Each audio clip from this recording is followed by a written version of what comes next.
Excellency, Mr. Brice Clotaire Oligui Nguema, President of Gabon.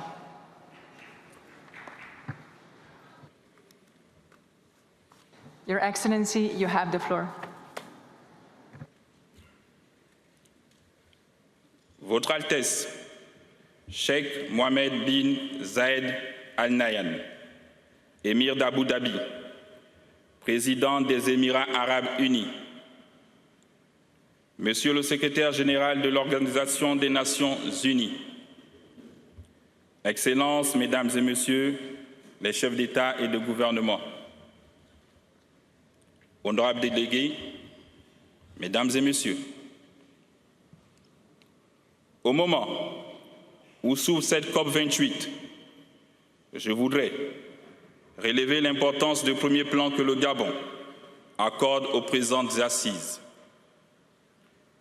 Permettez-moi d'exprimer ma profonde gratitude à Son Altesse, Cheikh Mohammed bin Zayed Al Nahyan, et au peuple émirati pour la chaleur et l'accueil réservé à la délégation gabonaise. Depuis l'accord de Paris sur le climat,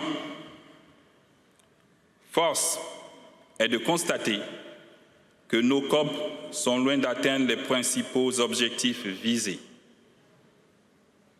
Je saisis donc l'opportunité que m'offre cette illustre tribune pour souligner la nécessité d'évaluer la mise en œuvre effective des résolutions de ces rencontres.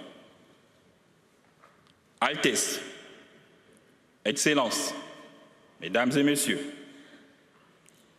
je vous parle d'un pays, le Gabon, qui représente 11% du bassin du Congo, possède 88% de couverture forestière et tient un rôle essentiel dans l'action climatique mondiale. Je vous parle d'un pays qui est un véritable puits de carbone à préserver, qui absorbe 4 fois plus de tonnes qu'il n'en émet, en stockant chaque année dans ses forêts plus de 100 millions de tonnes. Je vous parle d'un pays qui a très rapidement compris la nécessité de préserver ce patrimoine naturel afin de léguer à ses enfants et à l'ensemble de l'humanité un avenir durable. Je vous parle encore de mon pays, le Gabon, qui a régulièrement été cité en exemple et fait l'objet de félicitations internationales pour sa position parmi les leaders mondiaux dans la lutte contre les changements climatiques. Mon peuple aspire à continuer dans la préservation de ses forêts, riches en biodiversité. Mais en échange de quoi? Des certificats de bonne conduite? Hélas, ils ne se mangent pas.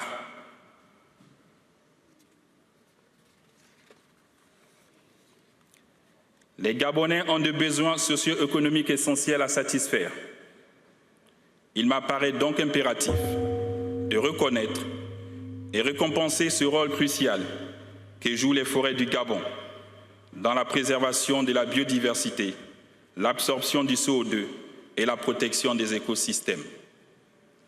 Altesse, Excellences, Mesdames et Messieurs, mon propos serait incomplet sans rappeler que le Gabon, mon pays, s'est résolument engagé depuis le 30 août 2023 sur le chemin d'une transition politique, économique et démocratique, saluée avec ferveur par un peuple gabonais avide de bonne gouvernance, autant que d'un environnement propice à l'éclosion d'un bonheur individuel et collectif. Dans cette perspective, conscient de notre responsabilité écologique, pour nous-mêmes et vis-à-vis du monde, le Gabon entend construire une ville nouvelle, la ville éblouissante et fière, tout en mettant un effort particulier sur la préservation de son écosystème. Enfin, je formule le vœu ardent qu'ici à Dubaï, l'unité du genre humain face au changement climatique conduise à un véritable essor vers la félicité d'un monde plus juste, plus durable et plus résilient. Je vous remercie.